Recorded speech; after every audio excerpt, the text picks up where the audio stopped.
السلام علیکم، میں نمرہ شہاب اور آپ دیکھ رہے ہیں سرکار نیوز۔ خادم انسانیت اور چھیپا فاؤنڈیشن کے سربراہ محمد رمضان چھیپا نے کراچی میں ترک قونصل خانے کا دورہ کیا۔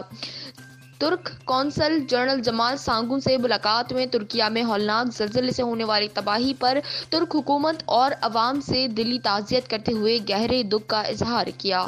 محمد رمضان چھیپا نے قونصل جنرل سے ملاقات کے دوران ہولناک زلزلے کے نتیجے میں ترکیہ میں بڑے پیمانے پر ہونے والے جانی اور مالی نقصان پر ترک عوام سے گہری ہمدردی اور یکجہتی کا اظہار کرتے ہوئے کہا کہ ہزاروں ترک بہن بھائیوں کی شہادت پر دل دکھ اور غم سے لبریز ہے۔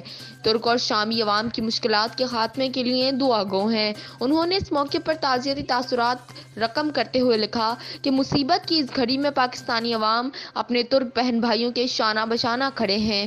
دونوں ممالک دوستی کے دیرینہ رشتے میں بندھے ہیں۔ پاکستانی عوام اپنے ترک بہن بھائیوں کے ساتھ مکمل ہمدردی اور یکجہتی کا اظہار کرتے ہیں۔